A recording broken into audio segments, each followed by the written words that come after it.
Good evening, folks. It's Diamond with the Oppenheimer Ranch Project, Magnetic Reversal News, Sacred Geography, and Shinrin Yoku, bringing you a grand solar minimum update Monday, February 27th, around 8 p.m. Mountain Time 2023.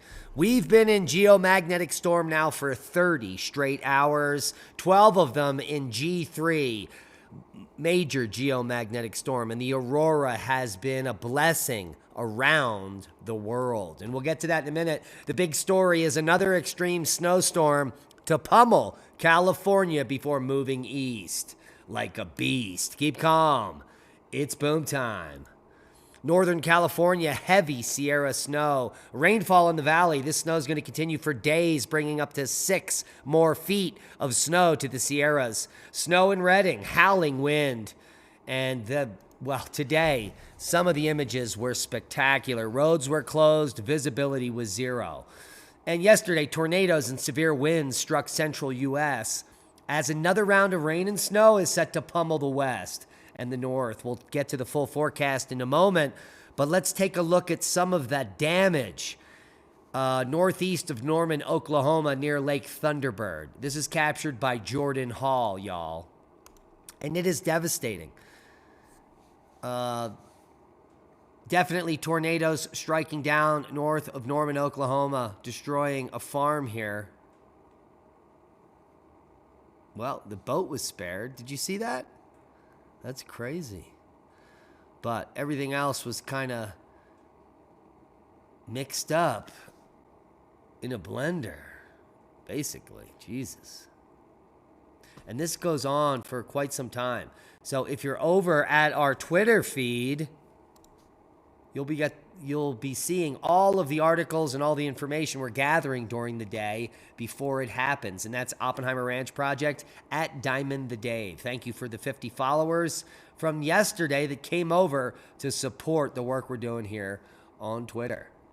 Widespread snow forecast for western Washington on Tuesday. Say that 5 times fast. And more weather records were broken in Bismarck. Additional snow is expected this week. The Bismarck-Medan region is closing out February with yet another snowfall record this winter. A winter to remember, and more measurable snow is likely by the time the calendar turns to March.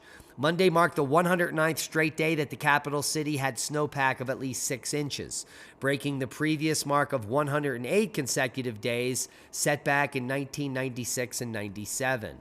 Monday also was the 109th straight day of snow depth at least 8 inches. The previous record was 80 days set back in 2010. And we've blown that one, the National Weather Service meteorologist Alex Edwards said. The city, from mid-December to early February, also set a record with 54 consecutive days of snowpack registering over 12 inches, surpassing the mark of 50 days set back in the winter of 2016 to 2017. Bismarck official snow depth is once again at 12 inches after last week's storm, and the city so far this winter has received 63.1 inches, which is almost 30 inches above normal. Whew. More records will be broken. Boston and New York City are gearing up as well for their biggest snow of the season, even though it will be just a dusting. But snow is to start tonight in parts of Connecticut, up to 10 inches, maybe a foot or more. Plowable snowfall expected Tuesday in New Hampshire as well, as the Northeast gears up for more of the global warming goodness. Here is the snowfall totals for the last 48 hours. The Northeast has picked up 8-10 inches in the higher elevations over the last 2 days. The big winner is the Sierra Crest here, 2 to 3 feet of snow or more, as well as all the way up through the Cascades. Heavy snow on the Wyoming, Utah, and Idaho border there at the trifecta. And a nice slathering of snow in central Arizona as well. But more snow is coming. And here's the forecast. Active weather pattern continues this week. Powerful storm system will affect the Great Lakes, Ohio Valley, and Northeast through today. Severe weather threat across the Ohio Valley and heavy snow for the upper Midwest. Great Lakes and into the Northeast, strong winds and dry weather raise fire risks across the central southern plains. For the West Coast and southern Alaska, cold temperatures, gusty winds, and heavy snow, ho, ho, ho, are expected for days. Let's take a look at some of the snowfall totals, shall we? And it's looking deep through March. Hello. All right, let's walk it through. That's heavy system in the west. Like the best. Take a look. Boom, boom, boom. Here is our Tuesday, which is our lose day in the west as that storm moves east. A second system, the earlier system, will be moving across the northeast Tuesday and Wednesday. There are the totals there. System in the upper plains here is going to dump some considerable snow also between North and South Dakota, as well as Minnesota, Minnesota. But take a look at the snow totals in the west as they develop here Wednesday through Thursday. 4 to 6 feet of snow all the way down to the Baja Peninsula. Heavy snow dipping down into central Arizona. Heavy snow in the Four Corners region. South San Juan's here. Heavy snow in southern Utah as well. Ho, ho, ho. And take a look. Oregon, big winter chicken dinner. The desert is going to be, well, moistened, as well as high elevation snow in the Cascades. Michigan, big winter chicken dinner. This is Thursday through your Friday. A system will dip out of the Four Corners region and start moving east Friday through Saturday. Boom! Saturday is Saturday. Take a look at the northeast. Quickly getting dumped upon there. A foot of snow or more dumping in, well, all over the place. These models are far out, but it is going to be epic. As we move into spring, ding, ding, it is looking quite spectacular. And, well, could be some record-setting snow lining up for March. Record cold in Australia. Slip another shrimp on the bobby, won't ya? Summer snow hits New Zealand as well, and flakes in Hollywood. You're looking at New Zealand right there. Greenland also posting record gains, and let's take a look at that right now. Mass gain. 2 days ago, Greenland was posting 11.5 gigatons in a day, the highest ever recorded in winter in a single day. Did you hear that? Yeah, must be global warming. And now we're spiking again right at 9 gigatons today. Who knows where this will go? So record ice gains happening before the melt season occurs in June. And we are, well, recording some of the highest mass gains on Greenland ever since records have been kept. And the total snow mass for the northern hemisphere doesn't look too shabby either, excluding the mountains. We've just reached record territory again at the peak of the average snow mass. And you can, well, there's going to be a little bit more snow mass coming. And nobody's bumming, except Al. Shut up, Al! Get in your hole! And hopefully he heeds our warning. Environment Canada issues snowfall and extreme cold warnings for 2 Atlantic provinces for the week. We could be seeing temperatures dip down to minus 40 degrees Celsius this week for Newfoundland and Labrador. So heads up there. Better put on the mittens. Extreme cold winter freezes Mongolia as well. You won't hear this anywhere on the big networks. But let's break it down. At least 10 Mongolian provinces were experiencing the extreme wintry weather known as the Dzud. The National Agency for Meteorology and Environmental Monitoring said on Monday, currently at least 23 SUMs in 10 provinces of the country are experiencing the Dzud. And 41 SUMs in 13 provinces are facing near Dzud conditions, the agency said. Over 60% of the nomadic country's territory has been covered with snow of up to 30 centimeters thick, according to the report. Now, Dzud is a Mongolian term to describe a severely cold winter when a large number of livestock die because the ground is frozen or covered with snow. And that's what's happening right now. Some 366,000 head of livestock have been killed this year due to the harsh winter and other reasons, according to the Ministry of Food and Agriculture. So prayers go out to the Mongolians experiencing the Dzud. Seismic update. Several quakes of note, none spectacular, but some in the most devastating areas. We've had some large aftershocks in Turkey, a 5.2 and a 5.0, and that is going to be rattling some nerves in that region. An uptick in Hawaii as well with some minor activity, But overall, all quiet on the western front. We do have some activity from the Trident volcanoes waiting for an eruption there. 2 of them popping off there on the peninsula. Boom, boom. Now, there is a volcano watch. The slow slip event on Kilauea's flank, well, has stopped. And I don't know if that's locking up or good news or bad news. The Helena slump region, where the Kilauea slow slip occurs, typically on a 7-year pattern here, has locked up, and there is no more slow slip occurring. Now, this could be leading to maybe a massive tsunami potentially in the future, but we're going to keep a close eye on it. There's no imminent threat, so don't get your panties in a bunch. Worldwide Volcano News Update. Let's refresh this. It's been a while since I set the news up, especially this tab. Doodab. And let's take a look. Dukono puffing to 7,000 feet. We've got Ebiko, Cotopaxi to 22,000. Quite significant there. Sakurajima. I know there was some spectacular footage coming from Fuego. Wait till you get to it. Boom! Holy macaroni. Near constant explosions going on.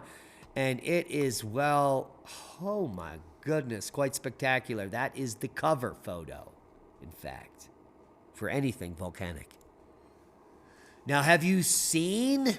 Yes, this is Lake Erie. Holy macaroni. Yeah, we've been in geomagnetic storm for 30 hours, but the sun's been flat for 2 days.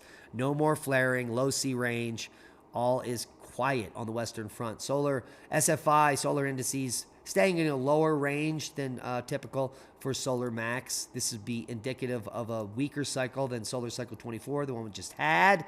And we're still staying in the low. Hardly any sunspots, just that big group that's created some of these puff passes that are going to keep us in G6 geomagnetic storm potentially through the next few hours. Hours of powers as we've been in geomagnetic storm for 30. I keep refreshing this, hoping to catch another sliver of information. But the Aurora forecast is increasing across Canada and maybe the northern territories of the U.S. here. So get out and look up tonight. The A indices indicating how much of a geomagnetic storm we've had over the last day. This is the composite indices of all geomagnetic activity in a 24-hour period. And holy macaroni, did we certainly get the boom. Now, no infrastructure was affected by this. Internets are not down. There are no electrical fires I can find. So this continuous but low-level event, which slowly ramped up and maintained and is back down, didn't really create anything. Even with this, it wasn't really a massive jump. It only jumped from KP1 up to 5. I've seen a jump from 1 up to 8 in prior solar cycles. So this wasn't a massive jolt, and the magnetometer really didn't, it did get a little jiggy, but the initial jolts, so all of the craziness on the magnetometer was spread out over time, which is fine in my scenario. So the first CME hit, we only went up to about 680 kilometers per second. We dropped back down in plasma speed to 600. The second CME hit, we jumped back up to almost 900 kilometers per second at one point.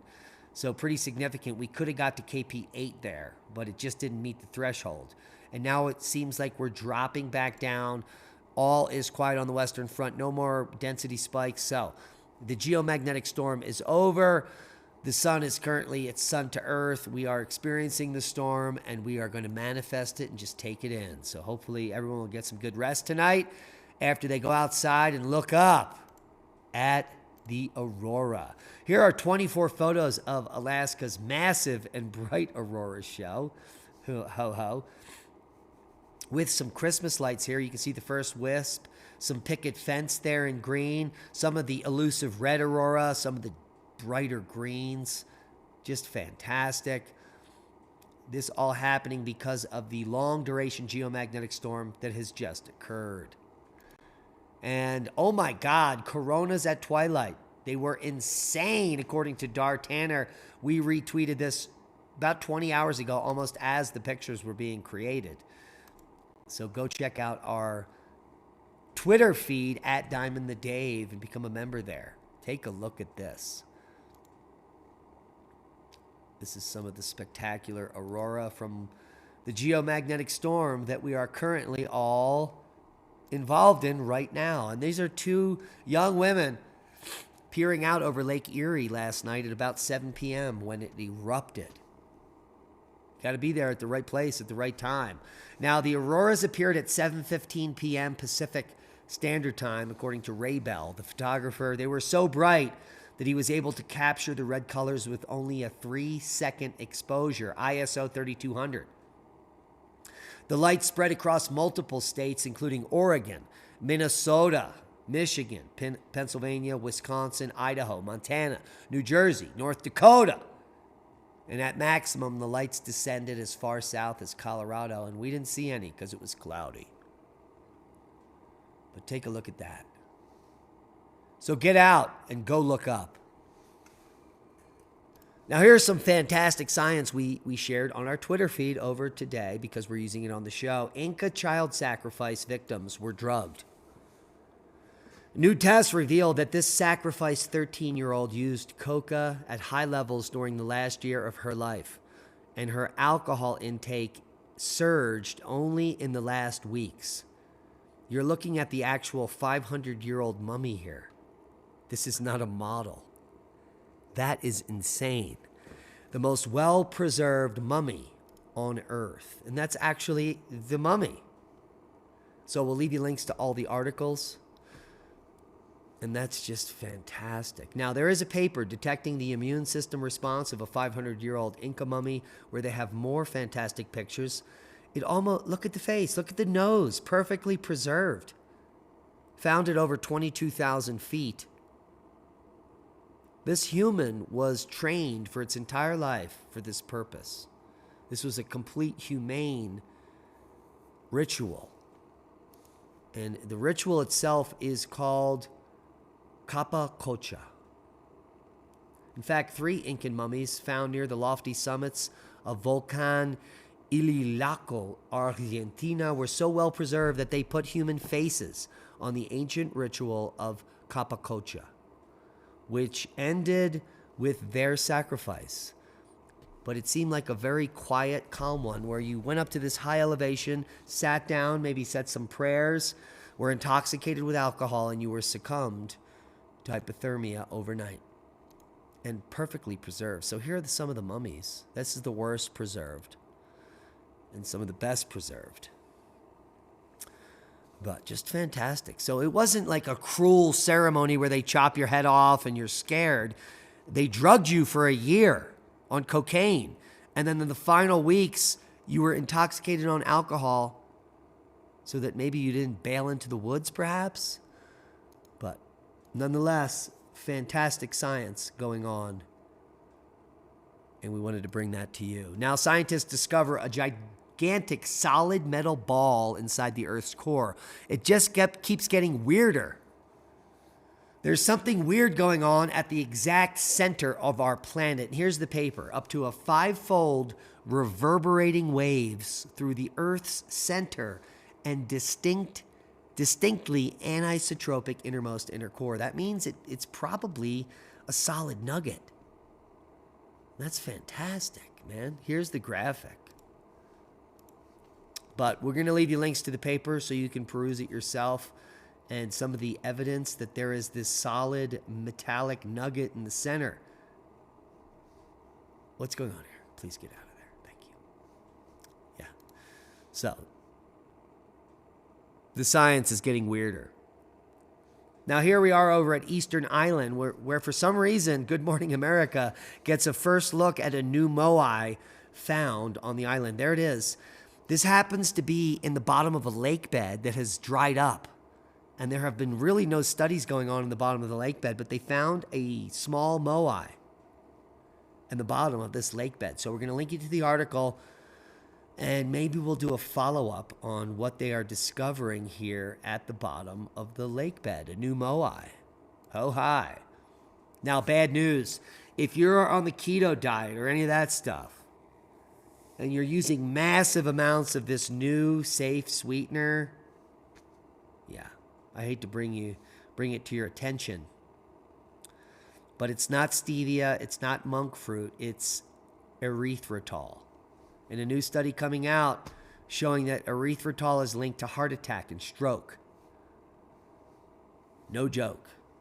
There appears to be a clotting risk from using erythritol, just like the Wu flu jab, according to the study author. Obviously, more research is needed, but in the abundance of caution, it might make sense to limit erythritol in your diet now until more studies come out. If your blood level of erythritol was in the top 25% compared to the bottom 25%, there's a twofold higher risk for heart attack and stroke that's on par with the strongest of cardiac risk factors like diabetes. So eating erythritol in your Wheaties is equivalent to diabetes. And that's a boom to knowledge. Proper prior planning prevents piss poor performance. I hope you got something out of the video. Subscribe to the channel now. Hit that thumbs up. Share this with like-minded people. If you want to support our work, please become a Patreon. All of our videos and podcasts are supplied to you on Patreon commercial free. We love you. Be safe.